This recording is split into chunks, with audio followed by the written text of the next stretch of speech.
This week's episode of the award-winning Here For It podcast is brought to you by Secrets. And this is Beyonce's secret. What the fuck is your Snapchat, bitch? I don't know what the she keeps on putting these Snapchat stories and Snapchat pictures out, and she will not tell us what her Snapchat is. And I want her to tell us that secret. If you don't put out an album, cool. Let us know what your Snapchat is. If you're gonna do something, do that. I want to follow Beyonce on Snapchat, and I don't follow nobody on Snapchat because I don't even have Snapchat. But I would want to get Snapchat to look at Beyonce's life on Snapchat. What the fuck? So you just want to look at her drop off her daughter. I don't care what she's doing. 3 bodyguards. Like Blue Ivy has a bodyguard at the door. Don't care. In the classroom. Don't care. By the young girls' restaurant. Beyonce, like, my child at school, bitch, I don't play. I guess I'm Beyonce. Whatever she would like to put on Snapchat, because obviously there's a lot. And she only shares a little bit of it with the rest of us peasants. Beyonce checking in with Diddy and DJ Khaled. Well, probably DJ Khaled, because she didn't even claim Diddy in public like that, but... No, she just invite him to like the after awards parties and shit like that, but not really. But somebody who knows the secret, please email the secret to hereforitpod@gmail.com. I appreciate it, and I might send a nude back. All right now. Well, let me see what I can send out and see if I can get a link back. I'd like to know as well. This is Here For It podcast, your social, mental health, political, we're political now, and sexual health source for everything black and gay. I am the Superman, TheeSupaman. I am AKA the Pussy Pastor, BKA Killmonger's side piece. Wow. My name is Ronald Matters. Follow me on the internet at Ronald Matters, and of course, RonaldMatters.com. If you're a name on the internet, you need to buy your name on the internet. It's expensive, so and not just the LLC, Marlo. Oh, simply Marlo. I got the LLC, and then you Google the LLC, and it ain't there. What kind of business is this? Wait. Unknown, unlisted, girl, unknown, unpaid, unnamed. Oh, child. Uh-oh. So again, I'm giving the benedictions here as the Pussy Pastor. Okay. So our icebreaker this week is if you had to be in a fully versed sex scene with any porn star, who would you be in a fully versed sex scene? So meaning you have to prep to me no pause, because I don't know any fully versed porn star girls. I don't even look at them. I don't look at their videos. I don't know their names. No one. Beyonce, she's a singer. She's a dancer. She's an acrobat. She's a producer. She runs the lights while she's on the stage and fires the girls. She's the Kim Burse. I mean, like, Beyonce. Somebody else? Let's see. Someone else. They don't have to technically be fully versed, but you gotta. I would be with Janelle Monáe. I haven't watched Dirty Computer yet. You didn't even like Vagina. What are you talking about? The album Dirty Computer. They say she's a great runner-up to Beyonce because the visual production that she's put on for this album she just put out is amazing. And she's pansexual this week, whatever that means. So shout out to Janelle Monáe. Hopefully we discuss the difference between pansexual and bisexual in this episode, because the hetero girl's like, well, bro, if you ain't me, you just gay. And that's all I got. But y'all defending R. Kelly, who out here putting girls in chains. But y'all want to listen to the Nick Jonas song when y'all at the pop club. Okay, cool. Get out of my face with that bullshit. So 2 versatile girls in a singing with, I would like to be with Beyonce, Janelle Monáe. Thanks. And neither one of them are versed. Thanks. I would nominate the one and the only Phoenix Billington. Oh, I do like him. Oh, he's versed? Very. Okay. Oh, I like him, but I don't watch his videos. He throws dick and takes dick. Okay. Like dick is going out of business. Okay. Yeah. And he knows that I'm a fan. He's like things of mine, and I was like, oh, he knows what I'm alive. Ooh. Yeah. So I haven't hit up his DM yet, but it's coming. Literally. It's coming. What's the video? He coming. And he will be coming. Oh, wow. That was our icebreaker this week. No, you got to name 2 people because you only named 1. The question was for 1, and then you named. I thought 2. You said 2. No, I said 1, and then you named 2 non-verse people. Bless your heart. Please do. Thanks. Woo. This week in the hottest of topics. Okay. I first would like to talk about one of our beloved TV characters maybe not appearing on TV again. And my feelings are hurt about it, and I don't know what to do with this. Tony Childs? What are you talking about? No, she's never going to appear again. I love Tony Childs. Okay. So does Tony Childs. Oh, that's my girlfriends. So as reported by Vibe.com, it appears that Lawrence has not been filming any of the episodes for Insecure, and they have almost finished wrapping season 3. So Team Lawrence, what is going on out there? Our fave is not going to even be in a whole season. So Vibe put out this article. They were talking with Lawrence, Jay, whatever his real name is. Jay Ellis. Jay Ellis. And they were asking him about, things that he's been doing for the new season of Insecure. And he was like, oh, well, they haven't actually even called me. And Bob was like, oh, well, they're almost done wrapping the season. He was like, yeah, but they haven't called me. Yeah, so Issa dumped him, or he dumped Issa. Let's start there. So, girl, in the next season, no, you don't get that many scenes. You dumped me. I'm not surprised, but you're surprised. First off, Issa fucked a nigga on the couch while she was in a relationship. Let's begin there. Oh my god. Let's begin there. So I can't believe that like an integral part of the show they would leave out. And so Issa Rae, I love you. I believe in your vision. I think that you are a creative genius. But please bring Lawrence back for this season. At least if not only if you're gonna make him just a villain and a scapegoat to your problematic ass shit. Just bring him back so we can see him on screen because Lawrence was fine. Well, if that's the case, we got to go all the way back to Marvel. The first villain in Iron Man in 2008 got to come back. We got to revive all the girls who died in the DC universe who was the villains. I mean, what do you want? Without the Infinity War spoiler, they actually did revive one of the very first villains in Infinity War. And all the DC comic girls as well. We need to revive all the villains that Superman beat. And all the girls Wonder Woman whooped, and we got to bring her ball back. If that's the case, she ain't got but one movie. If we ain't got that's the girl, and the girl she beat ain't coming back. She whooped the whole ass. She gonna come back for a round 2 with Wonder Woman. Who is it? Whoever the bitch is, she ain't coming back. You don't know. Got it. Exactly. Lawrence can stay where he at because we defeated him in season 1. Amen. Season 2, it took us 2 seasons to defeat him, but we over his ass now. Thanks. I need new dick for season 3. She got plenty. You know how much dick Issa got in the last season? Do you know how much dick Issa got in the last season? The last thing that she needs is some more new dick in her life. I just don't want it to turn into a Tyler Perry production where it'd be like, oh, damn, we got him from Lennox Mall. I don't want it to become that, but I'm excited for Issa to get new peen. Yeah, Lawrence was cool. She fucked like 5 niggas last season. What do you mean, new peen? Okay, great. Protect yourself. Oh, because the girls said that they were using protection on Insecure last season. So no, they said that they weren't, and they were outraged that the condoms did not come into the discussion. So as long as Issa uses protection in season 3, then she can fuck 5 more new niggas. Yeah. Oh, that's what y'all out here doing. Who's y'all? As the bottom, I have to. Oh my gosh, I'm worried about my number. Oh my god. As the bottom. Oh my god. And Top's got a new bottom every 30 minutes of the day. As soon as it can get back up. And you out here lying about your number just like them. I am out here lying about my number. My number is 1 and it's for Jesus. Amen. Full lie. Also, it is National Masturbation Month. Amen. So I definitely would like to tell you to get it off with yourself as much as possible this month because next month is going to be hot as fuck and hormones is going to be blazing and you're going to be getting it off on and with other people. Yeah, get your number up. Get your stroke number up. Amen. Get your stroke number. Get your Kegels in. So yeah, do that. Do your due diligence. Amen. RuPaul's Drag Race had a really good episode last week. There was something notable that I didn't see coming. So Blair St. Clair got eliminated. Oh, spoiler alert. Yeah, if you ain't seen the shit by now. Why are you listening to us? It's been a whole week. Catch up on your DVR.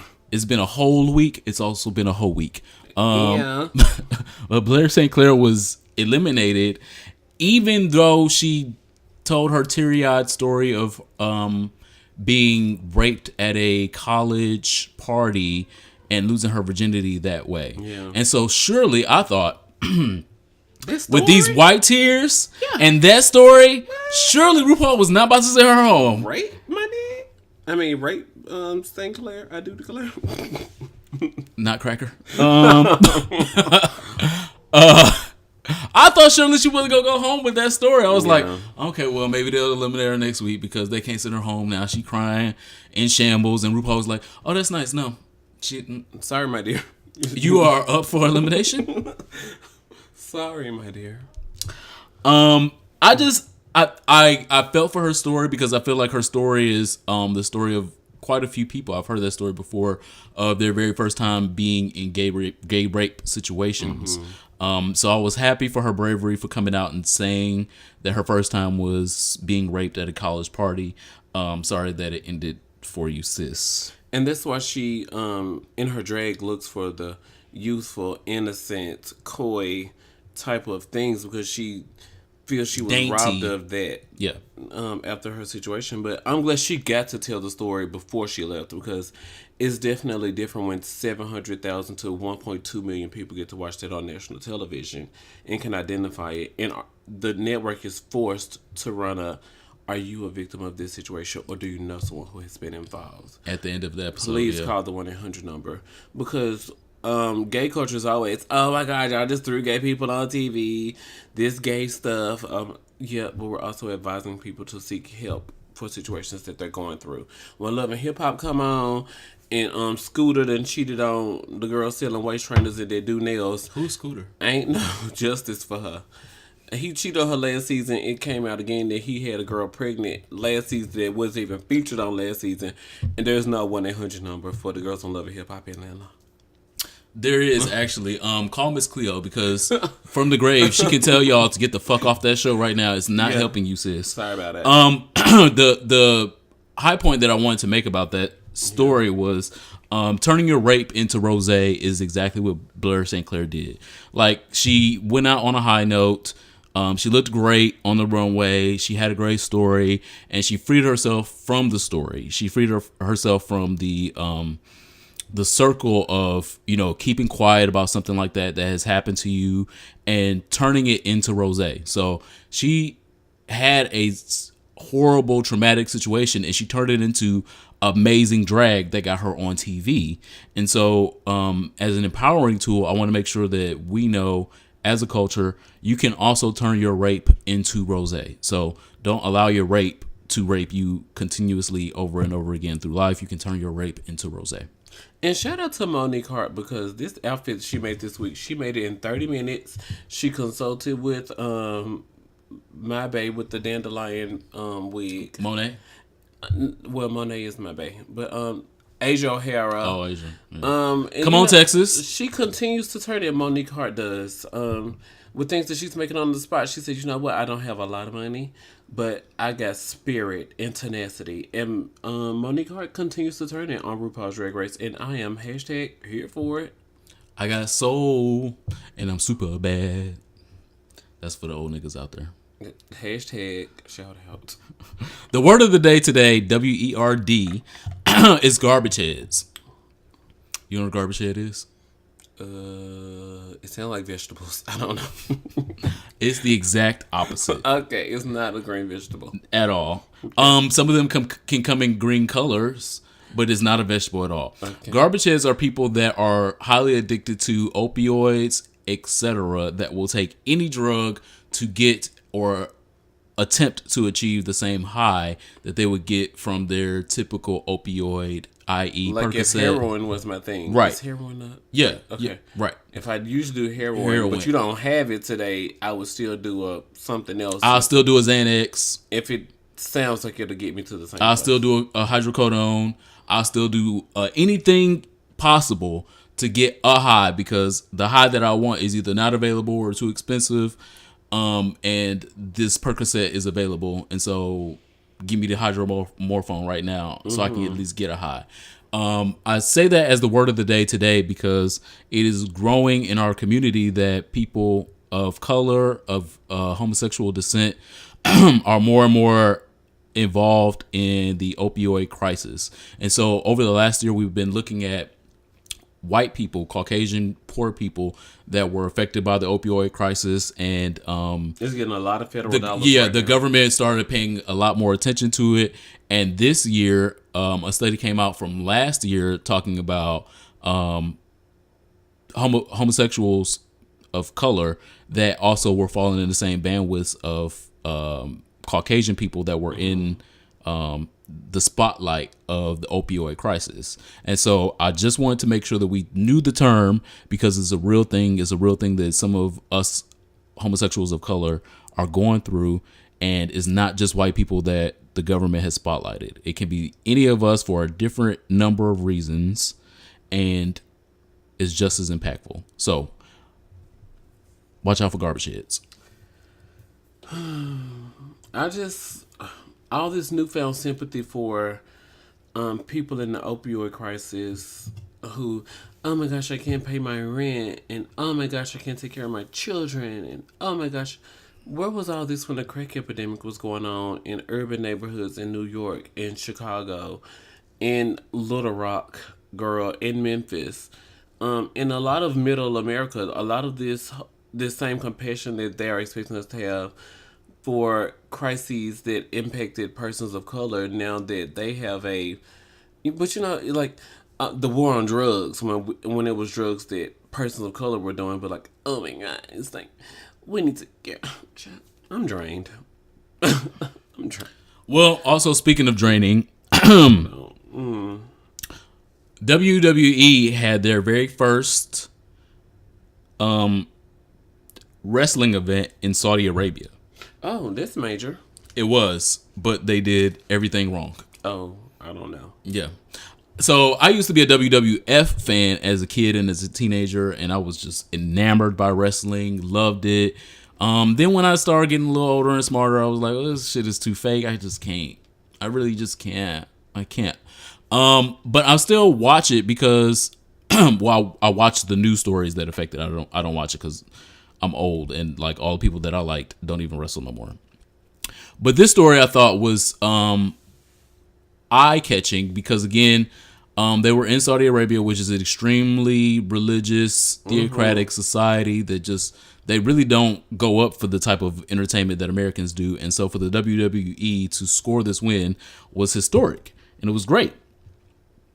But they did everything to the extent that Saudi Arabia typically does in a theocratic regime. So the WWE has been famous for a lot of its divas, females, women.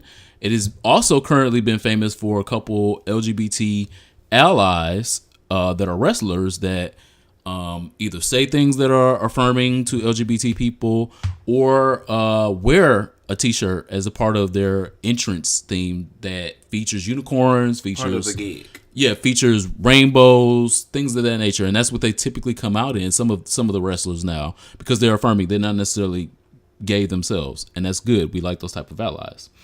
One of them is a wrestler by the name of Finn Balor. So Finn Balor typically comes out in a t-shirt before his wrestling matches that has rainbows, unicorns, LGBT affirming things, all of those things. Typically, almost every time. They go to Saudi Arabia, there are no women on the card. There are no women fighting, wrestling, none of that. Okay. And typically there's 1 to 2 female matches on a regular wrestling card. Yep. So they cut all the women from the card. Then they had this, I guess he's popular now. Again, I don't really watch it, but Finn Balor decided to just wear a regular black t-shirt instead of his rainbows and unicorns and shit like that. Festive tees. And Twitter called his ass out for it. So after Twitter called his ass out for it, he, decided he was going to throw me under the bus. do an iOS press release via Twitter. My rainbow gear was a statement at other events. Although the gear has not been worn recently, my support continues despite any color choice change or laundry schedule.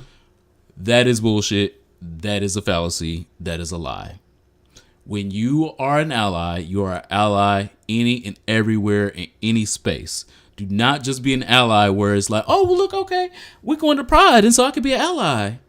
Shout out to Tamar Braxton. Shout out to K. Michelle. Shout out to Kiki Wyatt. Shout out to all the girls that be allies in those spaces. Oh, that was kind of weak. There we go. Better. Be an ally in the face of adversity, and that is the biggest topic that I drew from that. Was I couldn't believe that this was such a historic move. They're going to Saudi Arabia. There's never been a WWE performance or show or anything like that in Saudi Arabia. Then the first time that they do it, they cut all the women, they cut all the LGBT shit out, just to entertain the Saudi Arabian audience. You're not here for it. I'm absolutely not here for it. Well, not to be the devil's advocate, because I hate when girls do that. But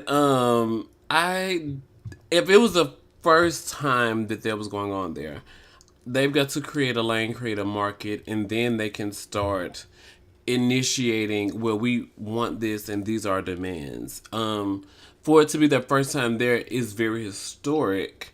And his response to not piss off Saudi Arabia and not to piss off the organization, he said something very gray. Given that he's very colorful, his gray statement didn't appease us, but I also want him to continue to have opportunities to be in that space to bring color to that place. So I'm not all the way against it. I understand everything you're saying, but I do want him to be able to have space to build a name for himself, even if he has to go to Saudi Arabia and wear black t-shirts. People will be like, well, why are you always wearing black t-shirts when he over here, but always have colorful and fun things going on? And then they can say, well, I don't like the way Saudi Arabia is making him calm down when he come over here, because bitch, I want Beyonce. They make Beyonce do the same things in certain countries. And that's why she don't go there. Women can't wear like wavy hair, or women can't wear hair below a certain amount of inches, or your pants have to be a certain amount. And so Beyonce introduces new outfits. People, we be like, oh, Beyonce introduced new outfits. No, she's in a country where like she's got to be covered to a certain length, certain extent, and she can't do certain booty popping moves, and she can't do certain. But Beyonce still needs to be in that space, so people in that space know, one, she exists and the causes that she supports. I think that's where I'm trying to go. I hope it's coming across. It's the same argument that conservatives are saying right now about Michelle Wolf, and we will get to that. Oh my God. We will get to that later. That. We will get to that later in the episode, but it is the same thing. Okay. You don't hire a fire-ass comedian that will insult any and everybody to come to the White House Correspondents' Dinner, and then when she insults any and everybody, you be like, oh my God, I can't believe you did that.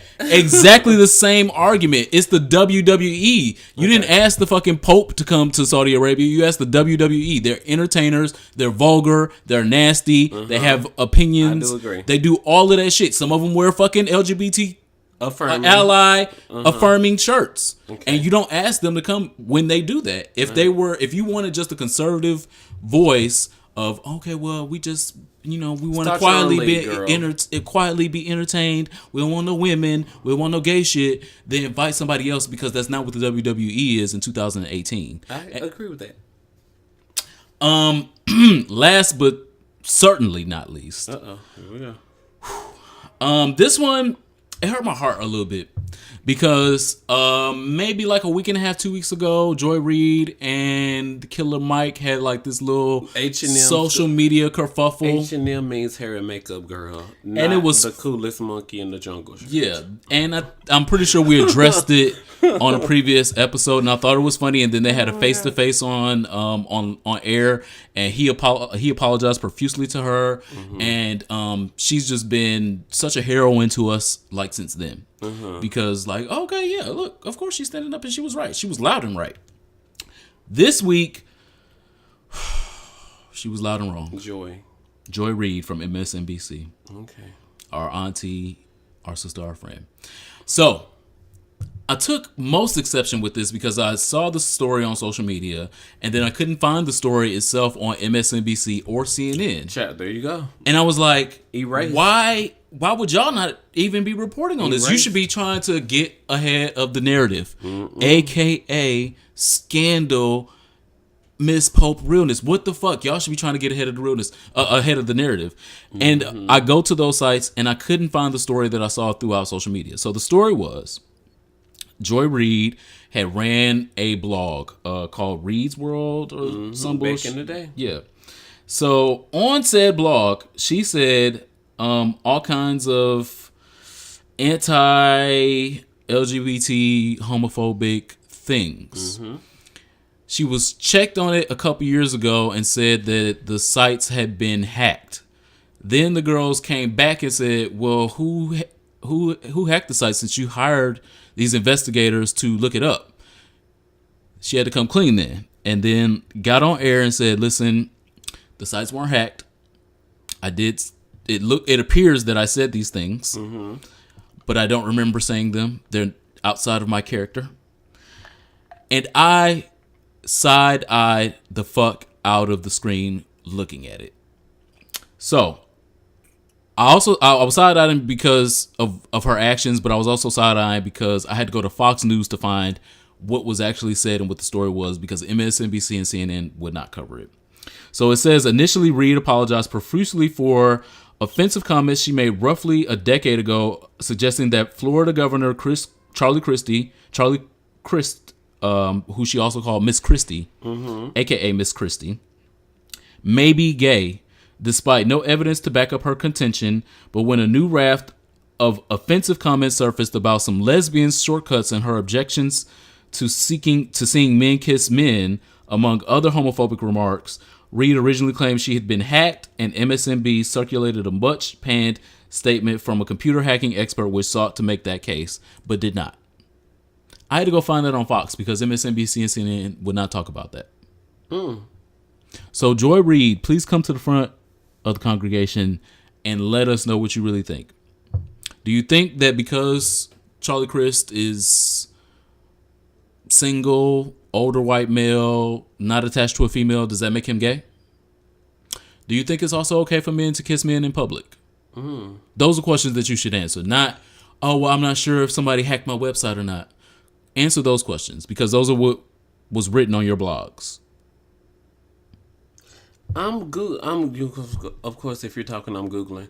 So it says there's an Internet Archive website called the Wayback Machine. They actually archived her blog because she was popular at the time. She was a popular journalist even back in 2005. And so the Wayback Machine had it archived.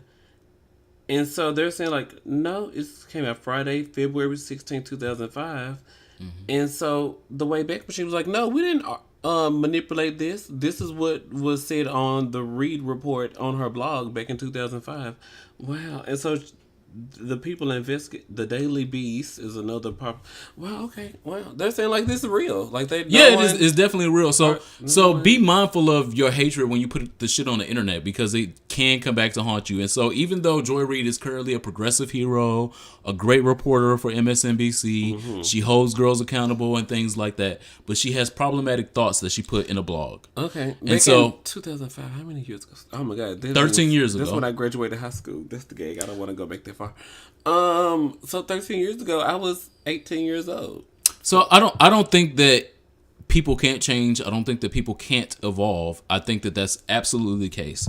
But if you are evolving and you are changing, state your evolution and say, I no longer think that it's not okay for men to kiss men in public. I think that it's great. Okay. I think that it's great. And they should kiss. More men and women should kiss each other regardless in public. And I don't think that Charlie Crist is gay because he hasn't told me he was gay. And if he is gay, then that's his business. Say that.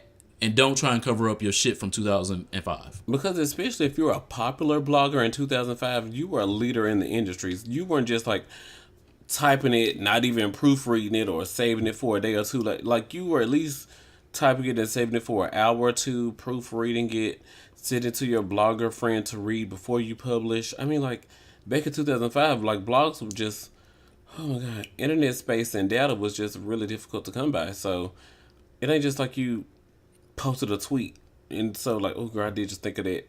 Them 140 characters, I thought they were real quick, and then now I take it back because you typed a whole blog post.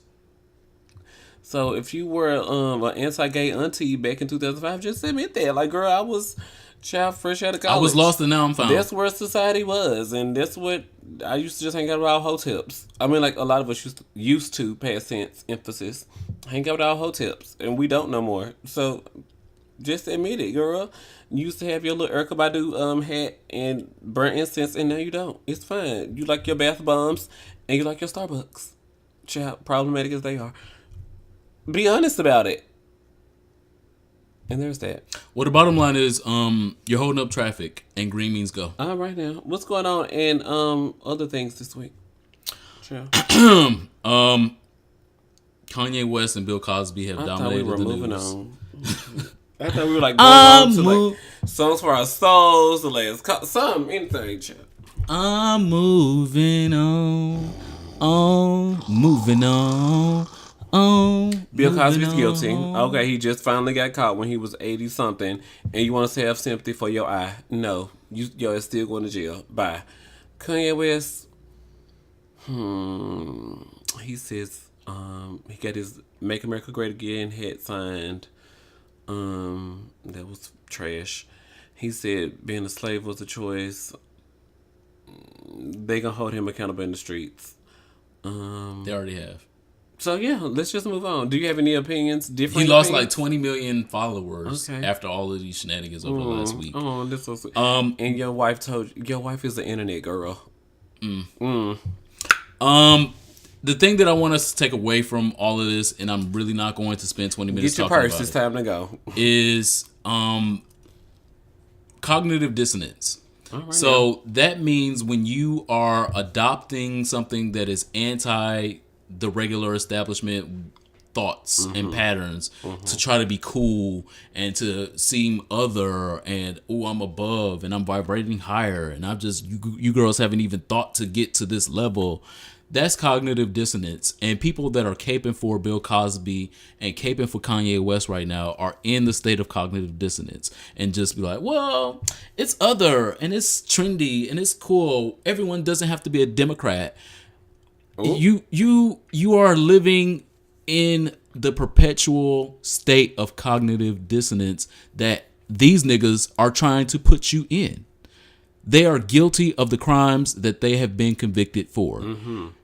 Either in the court of public opinion or in the court of law. All right, Bill. Kanye has been convicted of being crazy, being someone that's shaking up the system, being radical, being out of his fucking rocker by the court of public opinion for a long ass motherfucking time. And what did he do this past week? Prove it. Bill Cosby has been proven in the court of law that he is a fucking monster. He is a rapist. He is a liar. And he is not who y'all all thought he was on TV. Oh my gosh. This is groundbreaking. He played a character on TV and he was not the same in person? Oh my God. How dare he act? Devastated. He's a fucking actor.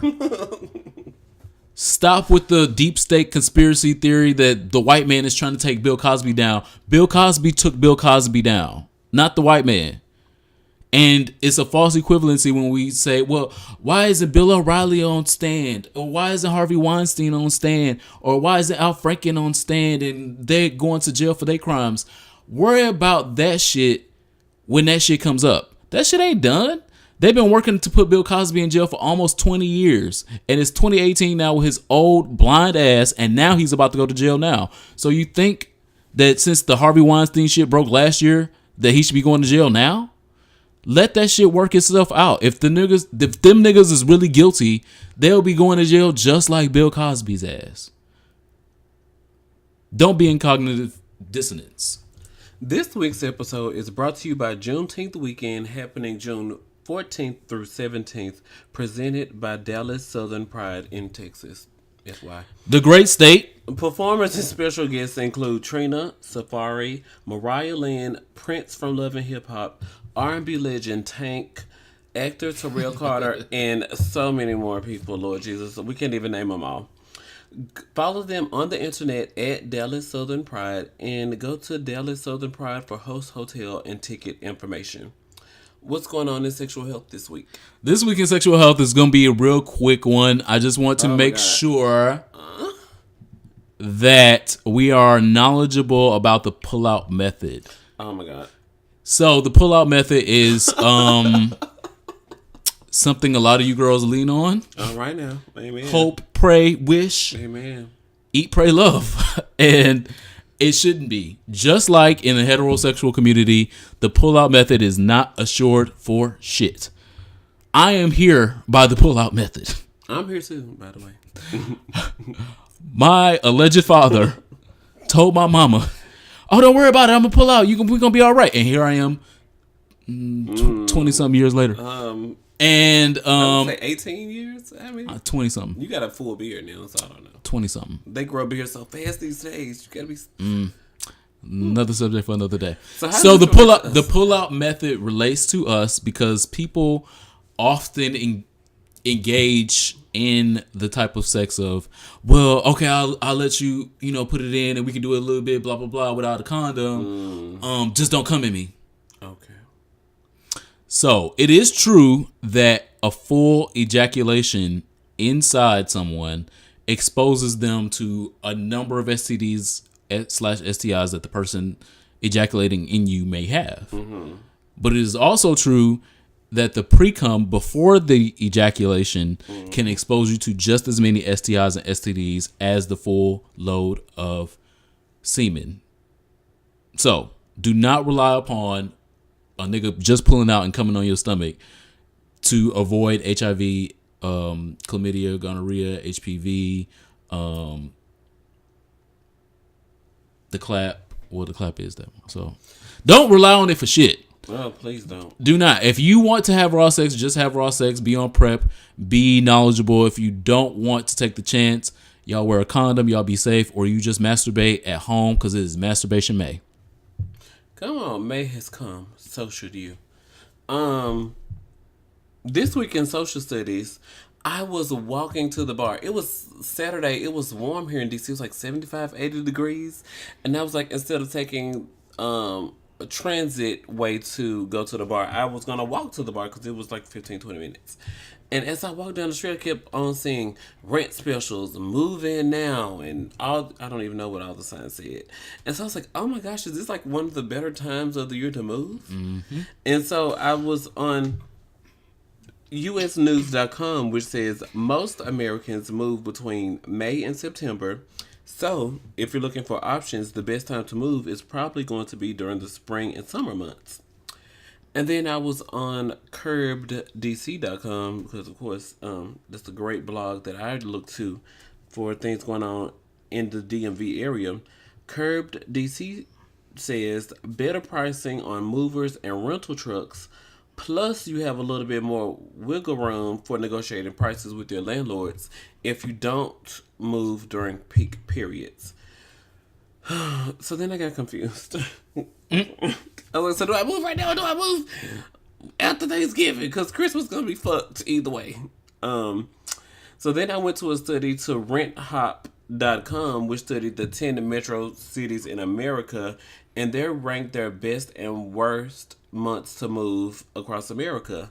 It says in Dallas, Texas, the best month to move is December, where the average rent for a one bedroom is $1,100 compared to March, where it goes up to $1,150. Mm-hmm. In Washington, D.C., the better time to move is $2,000 compared to August, where it's $2,065.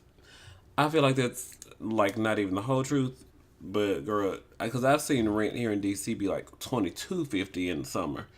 So I don't know where to go. I'm a little skeptical compared to my current market. In New York, it says the best time to move is February, where for a one bedroom, price is around $3,000. Jesus Christ.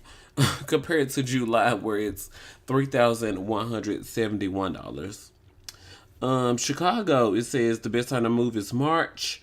Philadelphia, the best time to move is February. Miami, the best time to move is December.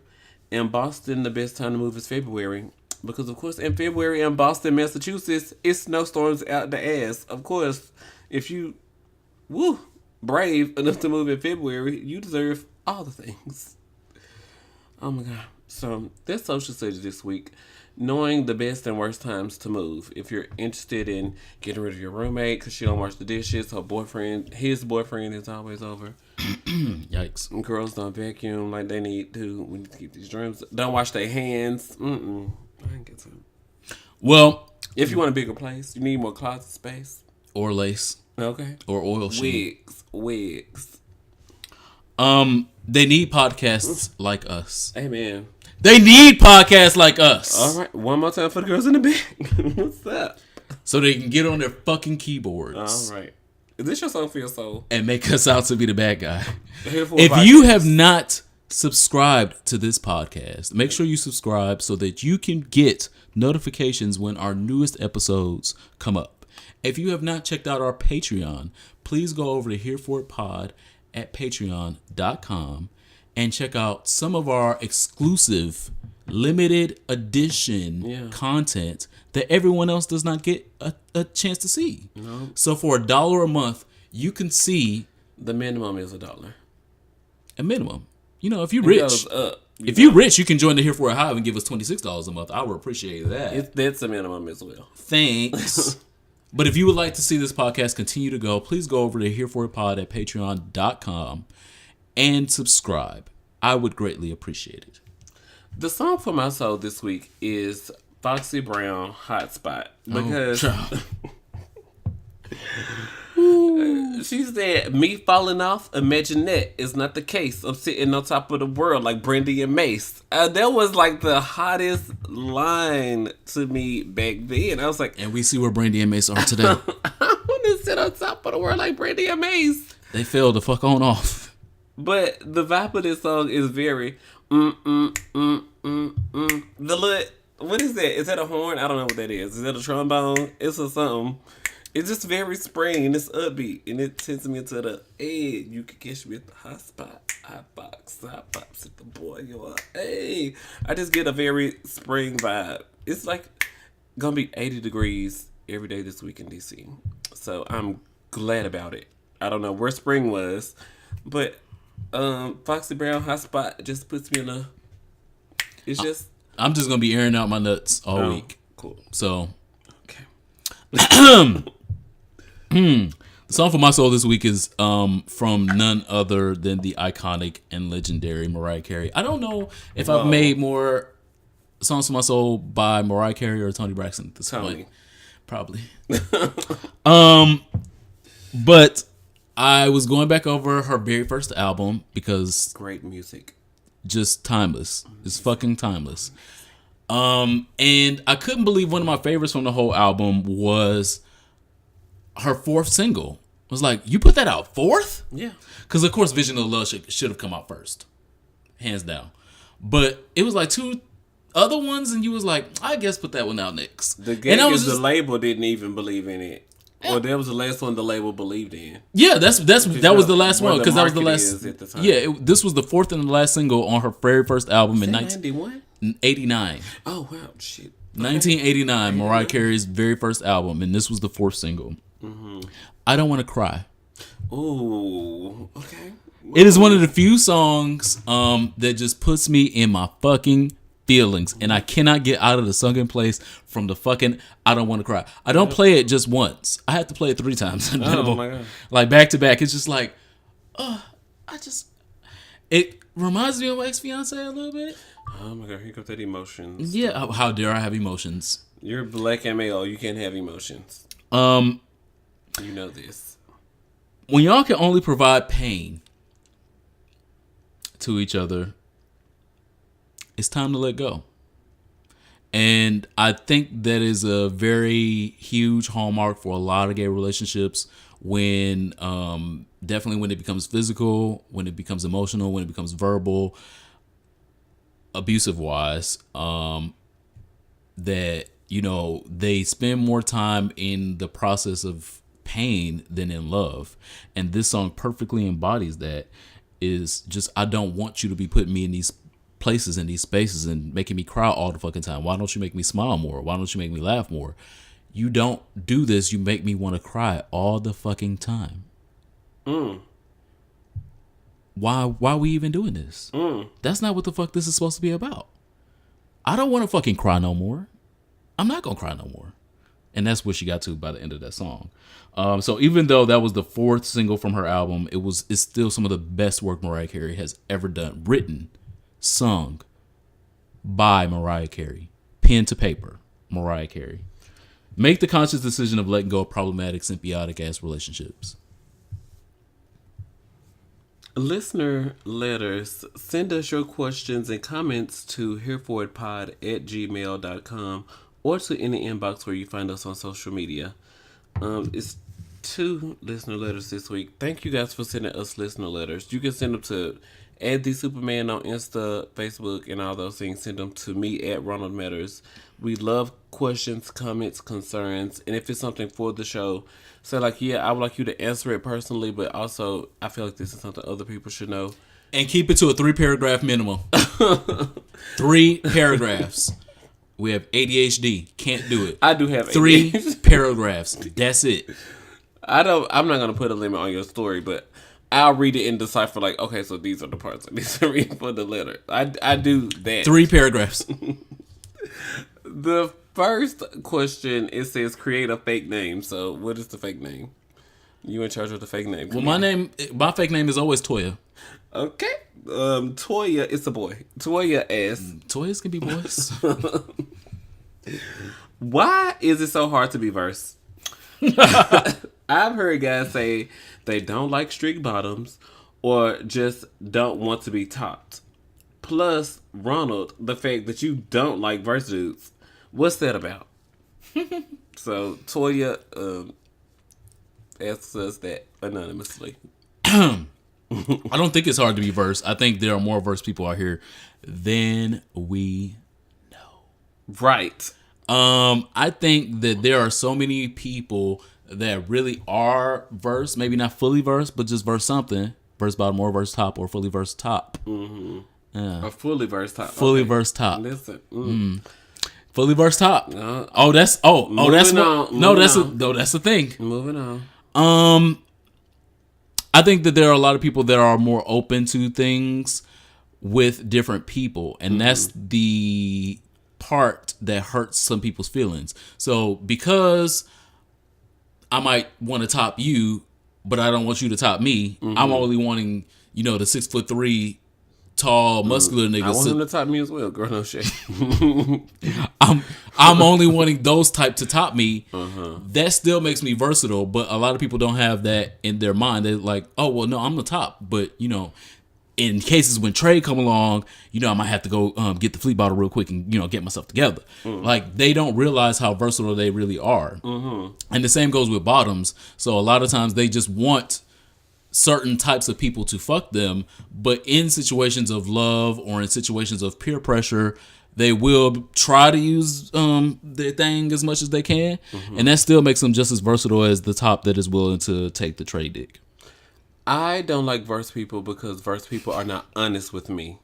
If you are, I've had film tops, all types of them. I'm like, just be honest with me about who you are, what you're serving, what you have to give. The bamboozlement of, I'm a top. I told you about the last one. He was a top, and then 3 weeks into it, he was a verse top. Then another week, he was a fully verse, and then the other time he was messaging me, given that I'm fully versatile, and I was like, what? So are you a strict top, a verse top? And then he hit me with a given in text message, so he thought he was going to try to gag me, and I was like, you can't gag me because I already know the shenanigans. I knew you were fully versatile when you first hit me up, but you lied about it. And so just that's the main thing. And Ronald giving the fact. Then here you go. You must be fully versed. Y'all be lying. That's what. Do you accept any culpability in believing the lie, even though you knew the truth? Because you knew the person in question was not a top when you met him. Yes. Definitely not a top. Verse top, stretch. Fully verse, possibly. Fully versed, definitely. But I'm just saying that's what you knew. Okay, I want to answer. And so I know that sexuality is fluid. Sexuality evolves over time. When a person meets me, they may be fully versatile, but it's just the pain of bottoming every now and then, or they don't really want to bottom unless they're in a relationship, or like sexuality is so fluid. Just things, and when you meet a person where you are at the time and where you want to go with your sexuality in the future can be two different things. But be honest with me about it and give me the choice to, just like telling someone that you're HIV positive. I know a lot more people can relate to that than this verse thing, but I feel. Oh, you would believe. Oh. I hope. Just give me the option. Just be honest with me and give me the option to say, like, yes, I would like to continue with this, or this isn't my thing, and I'm not going to be able to satisfy you the way you deserve to be. Because I mean, like, you deserve something because you want something. If you want something, you deserve it. And if I cannot do that or be that, then I need to be honest with you as soon as I possibly can, because don't waste your time. Don't take me to Cheesecake Factory three times because you feel like you got to be the quote strict top in a relationship now, and don't be, well, I'm just gonna dish anyway in case Ronald wanted to top me. You wasting your time. You wasting your time. So be honest, because you sit at the house and dishing for no reason. I don't want to top you, never, ever, ever. Yes, you're fully versatile right now, and you're thinking about becoming more of a top in the future. Be honest. Why is it so hard to be versed? Because y'all aren't honest. And y'all gonna say, well, I don't want to be honest because then it's gonna close off my options. Yeah, that's a blessing, sweetheart. That's a blessing for your credit. You driving 30 minutes from Norcross to downtown Atlanta and this nigga wasting your time. It's a blessing for you. That's God covering you in the blood. No, I understand what they talk about when they say that they don't want to be honest about that, because they get demonized when they are a verse top or fully versed. And then, well, not by me. Well, some bottoms out there be like, oh, well, no, I don't want to fuck with him because she a verse top. Okay. She a verse bottom, or she fully versed. She not a full top, and I don't want to fuck with him. Mm-hmm. There are a lot of bottoms out there that do that, and they demonize men in the society, and they wonder why they aren't honest with them. It's like, well, you created a system of, if I am honest with you, then you close me off and I can't even talk to you because I take dick occasionally. But that's also God helping you. I guess. The second question, tell us what you guys think in the comments. It's the first question. The gag is no Kiki Palmer. The second question comes from Verse Boy via email. Two versatile questions in 1 week. Okay. There's a reason why, and I said it 10 minutes ago. My son must be in Mercury or retrograde or whatever it is. There are more versatile people out here than you know, and you guys need to be honest about it, because apparently you guys are the up here, the upper echelon, and all the rest of us strict tops and strict bottoms are just the peasants. And if y'all be honest about it, you can claim your throne, but you got to be honest. Anyway, Burst Boy writes via email. What's up, guys? First, let me say that I absolutely love the podcast.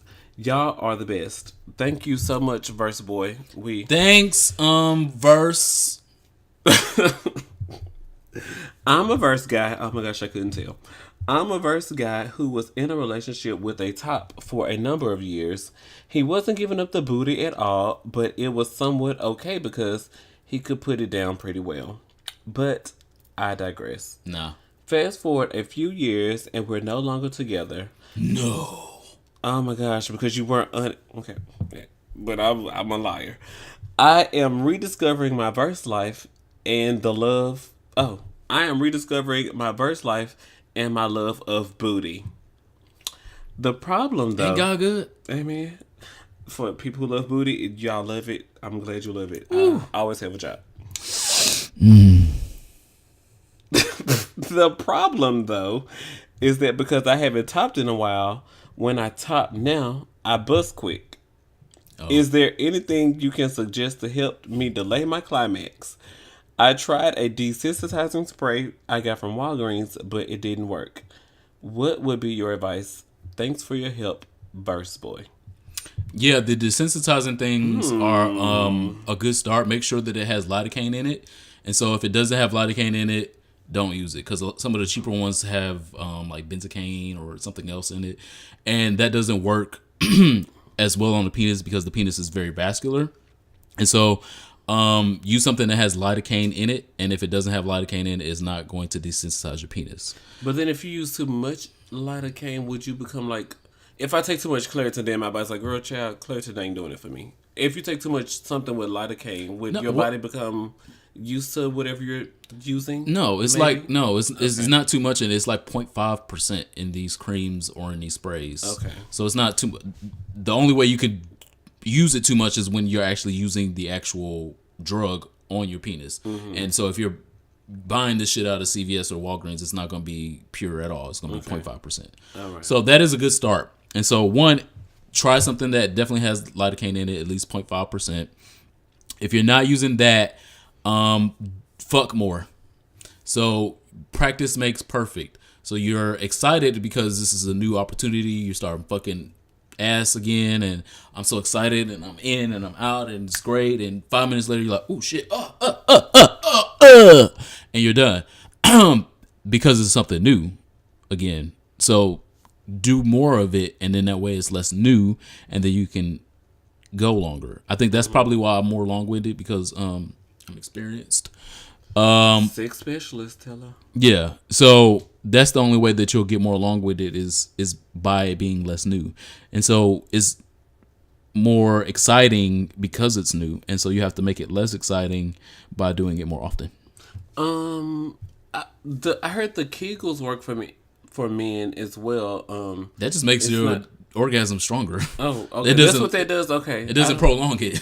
Okay, well, I'm like, there's a famous Twitter porn star named Hoodie LeVay that practices Kegels like religiously, and he has some of the strongest orgasmic outbursts that you will ever see in video form. It is like a symphony of semen.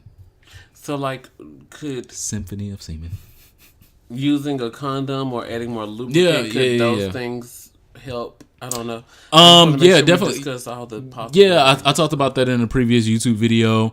Using a condom prolongs it if you aren't using condoms at that point. Try using a female condom with them. With your partner or when you're masturbating? Either or. Okay. Shout out to your partner being bold. Yeah. You can use a female condom with me.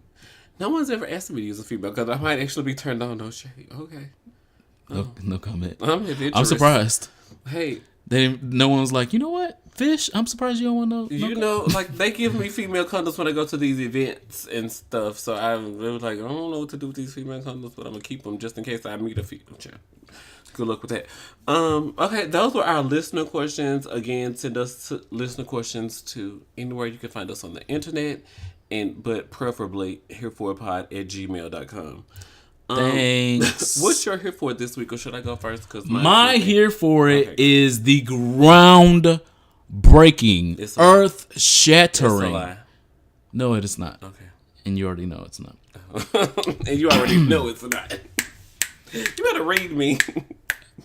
The new film Rafiki is coming soon to theaters. Yep, it is. And I am unequivocally here for it. Here for it. Rafiki, just like the character in Lion King, Rafiki.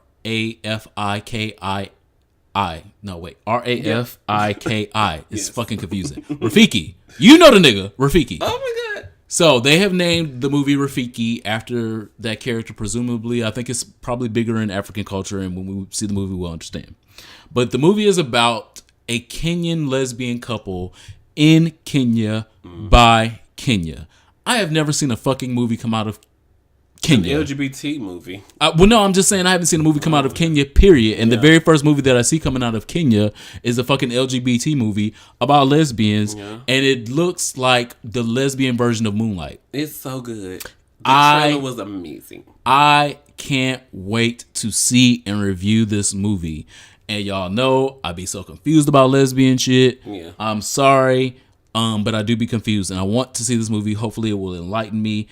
I was very excited about the trailer. If you have not seen the trailer, go over to my Twitter page at the Superman TheSupaman and check it out. I retweeted it. And if you can't find it on my Twitter, you can definitely find it all over YouTube. But check it out. It looks amazing. Rafiki documentary. Look it up. Yeah, Rafiki. It's not a documentary. It's an actual movie. Oh, it's a fiction piece. Yeah. Oh, I thought it was a documentary. No, it's not a documentary. You not live for a good documentary. Okay. No, it's an actual movie in the same vein of Moonlight, but lesbians. And I still live the way it goes. so yeah, they're fighting matriarchy, they're fighting patriarchy, they're fighting colonialism in Kenya, they're fighting pink braids, because shit, that's the fight. The gag is it's been banned because after I saw the trailer, I was like, oh, bitch, I can blog this for the blog. And then I was looking and there was another tweet that said it's been banned in Kenya. I'm like, well, girl, that just makes you more notorious. So, I mean, like, they don't. Yeah. What do y'all, if y'all would just let me show my little movie, girl, 3 people would have came, cool. But now that you banned it, that makes it more notorious. Now people want to look for it because it's banned. I'm trying to figure out why it's banned. So go check out Rafiki if you have not seen the trailer. It is amazing. It's coming out this summer. I think they're doing it at a couple festivals in Canada and in Europe. Hopefully it'll get picked up by a big distribution company. It should definitely be in movie theaters at some point. My here for it is to your friend Milo Yiannopoulos. Who? A gay Donald Trump supporter, and a former writer for Breitbart. That's the where the girls go over there. My gag reflex just kicked in. Audio footage leaked where he defended pedophilia, saying that grown men courting little boys helped the little boys and made them more mature. This isn't the first time he said that. He also tweeted that the kids being gassed in Syria was funny because they would just grow up to be women beaters and anti-gay people anyway, so they deserve to be gassed. Milo Yiannopoulos' 2 main funders left him last year, and he had been expecting to receive a significant donation from one of those cryptocurrency people. He's a billionaire, actually, Matthew Mellon, but Matthew had committed suicide last month from a drug overdose. So Milo Yiannopoulos not gonna get his money. Sorry about it. You weren't in the wheel, girl. God works in mysterious ways. And so mysterious, girl, mysterious. The cryptocurrency billionaire died on April the 16th. Then on April the 23rd, Milo Yiannopoulos was out at a restaurant in D.C. trying to have a lunch, dinner, or something. Who cares what time of day it was? And the people at that restaurant was like, no. Are you me? What? Blah, blah. You say his name wrong on purpose. And no. I could not believe you had the audacity to be in public. The girls gathered around him, said, no, you have got to go. You have to get out of here. You cannot be eating. No. You, a person of your stature and the things that you represent, and you defend gassing children in Syria. Get the fuck out, literally. So he ended up being put out of this restaurant in New York City. And then he was talking about, oh, it's so hard. Me and my black husband can't even go to dinner without being harassed. Why did you marry a black man? And you. More importantly, why did the black man marry him? Probably because he was expecting the cryptocurrency, Bitcoin girl to come through with the coin. Hello.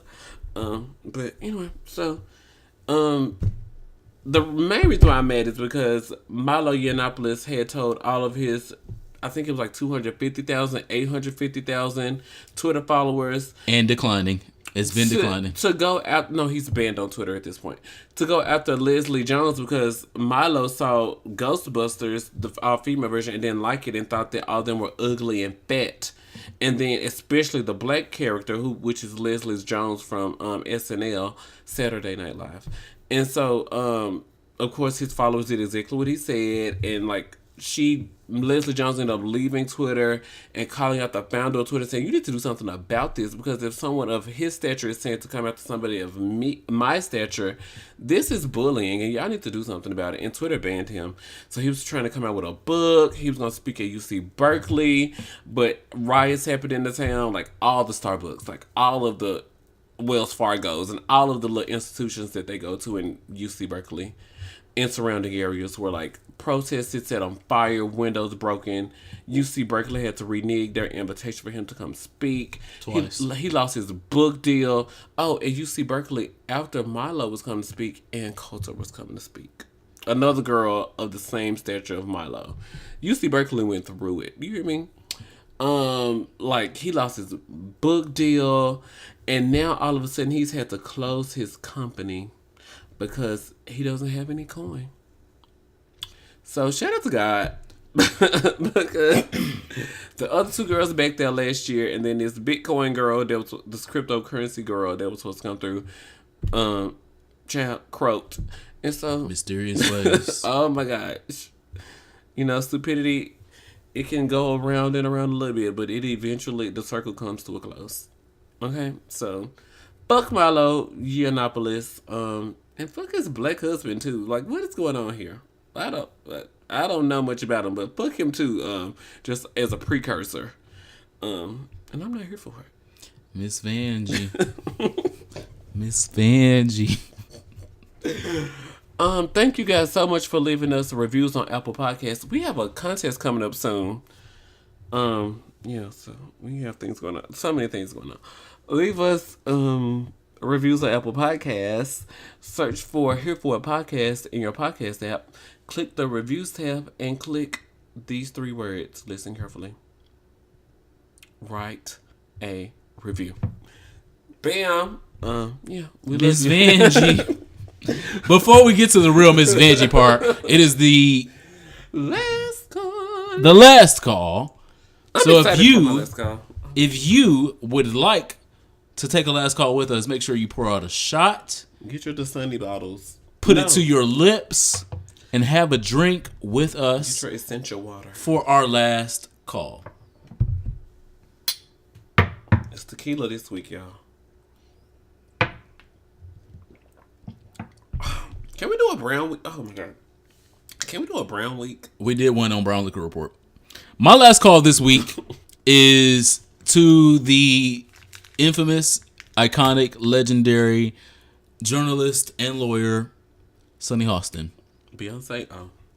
Sunny Hostin of The View gave one of the most poignant, succinct, and in sync reads of the week. Mm-hmm.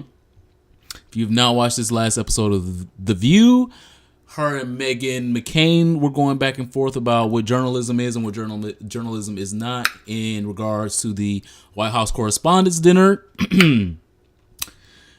And Lil Miss Meghan thought that she had the credentials to critique and the resume to read. All right now. And she did not. And so I would advise girls out there, if you do not have the credentials to critique or the resume to read, don't do either. Miss Meghan asked Sunny Hostin, "Are you a journalist?" And Sunny Hostin gave her a look of one. Like, bitch, who the fuck are you talking to? Because, bitch, I might be. And then confirmed the belief, yes, I do have a degree in journalism. I am a journalist. So, please be aware of who you are critiquing, who you're trying to read. Because if you don't have the credentials or the resume to read, you're wrong. That is my last call. The gag for me was, I know that when Sunny what's her name? Sunny Hostin. I'm going to say Hofton. Okay, Sunny Hostin. When she steps off the stage at The View, that's her chick. Little Miss Maggie, who sat on the tuffet. Girl, when you get through with The View. Is she going to the buffet? You know she going to the buffet. She's got to go to the ABC News reporter floor. She got to see what story she's going to be given to recover for this day, and she's got to continue working. So, Little Miss Muffet, be careful and be quiet. Be careful with me, like Cardi B said. I don't know if she wrote that lyric or not, but Probably not. be careful. Because you try to read girls who been public defenders, sat on the panels. She's had her parking space by the door at the court system, and you just barely Worked in the federal government, been a prosecutor. And you have to continue to mention your Miss Megan, who sat on the tuffet. You continue to have to call out your resume and remind us of what your resume is, because if you didn't tell us, girl, we were like, who? But the biggest thing on her resume is that she's somebody's daughter. What? Huh? No, What are your the things on accomplishments? the things on Sonny's resume is I accomplished these things. I stand alone. This is what you don't even know who my daddy or who my mama is. I accomplished these. I built this fucking chariot that I sit on. I did this. Talk. You are riding on somebody's coattails that's about to retire from Congress. So what you gonna do after that? So, I don't live for Sarah because I thought her name was Her name is Megan. I thought her name was Sarah. It's interchangeable. But sit on the Sarah, Megan, sit interchangeable. on the tuffet. Cool. Going to a buffet. My last call this week is to Michelle Wolf, the comedian at the White House Correspondents' Center, because she said what she motherfucking said. Do you hear me? And shout out to all the other comedians on TV who had her back. I didn't see what Dave Chappelle said. I saw the headline, but it looked like Dave Chappelle had her back too. And if that is the truth, I'm gonna live. But shout out to my white bae, Stephen Colbert. I love Stephen Colbert. Shout out to Trevor Noah, where Trevor Noah definitely had Michelle used to work. He had her back. She used to work for Stephen Colbert too. Yeah, all the girls over there at Comedy Central had her back. And shout out to Joy Behar, who had her back as well as Little Miss Sarah Muffet on the Tuffet. Going to the buffet. Was trying to try it. And Joy Behar had sat there quiet the whole segment. She's like, I'm going to let her get her, I got to let Whoopi moderate. Got the other two girls to the left and right of me get their opinion out. The Republican girl get her opinion out. I'm going to sit here and gather my facts. And I'm going to read right at the end. And then Whoopi going to go to commercial. And here's exactly what happened. To the left. And then Whoopi went to commercial. And that was the end. Joy said what she said. Michelle Wolf said what she said. And it ain't changing. Huckabee Sanders do take the ashes from her lies and do a fierce smoky eye.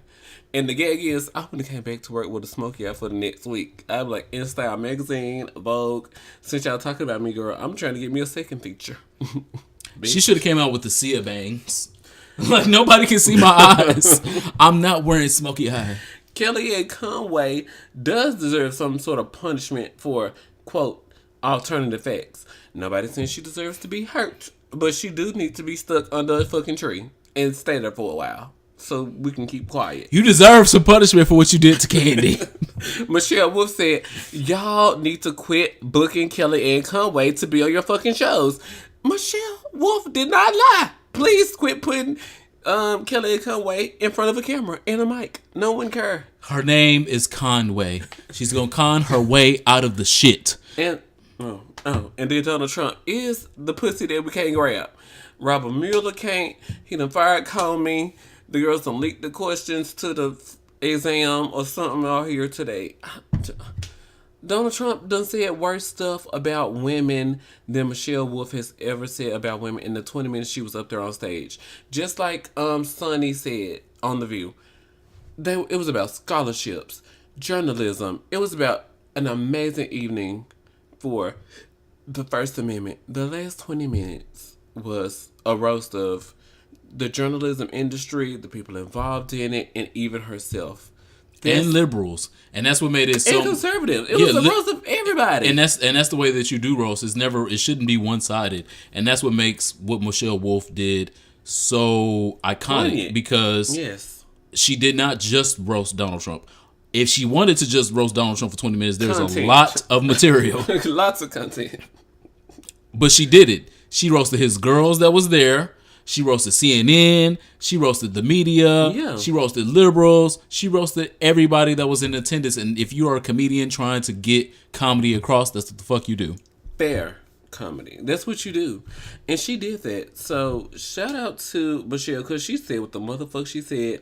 Donald Trump does keep these blogs running, especially these conservative girls. All of his opinions keep their blogs hot on the Twitter streets and hot on Facebook with all these comments, and organizations that support Trump continue to buy ads on all these websites and things and keep the journalism industry going. And Michelle Wolf said that she didn't. Where's the lie? Yeah, make sure you guys definitely check out her new upcoming Netflix special. And that's what everybody's doing at the end. She's like, one, she said what she fucking said, and then two, her Netflix special is coming out. Yeah, she already has one HBO special that was really good. I knew who she was before the White House Correspondents' Dinner. But if you don't have any idea, check out the HBO one that she's already done. And the Netflix one, I think, is supposed to come out before the end of this month. So she's hilarious. And if they were trying to not get offended, they probably should have done their homework. Like she said at the fucking beginning of her set was, ooh, somebody did not do their homework before they booked me. Hello. So do your homework before you book us. And Flint, Michigan still doesn't have clean water. And nobody said nothing about that. That is this week's episode of Here For It Podcast. Follow the show on the internet, hereforitpod.com. And we are right at 2,000 Instagram followers, so follow us there. I think we have like 350 Twitter followers. And we're on Facebook. We have like 200 and something likes. We're everywhere. Follow us.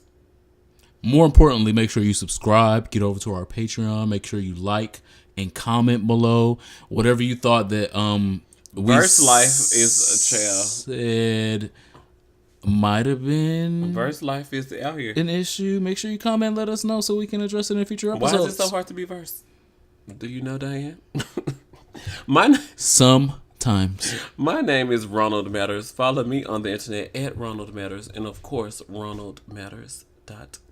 I am the Superman, TheeSupaman. Please do not follow me. I have enough fucking stalkers. Do not. Thanks. Miss Vanjie.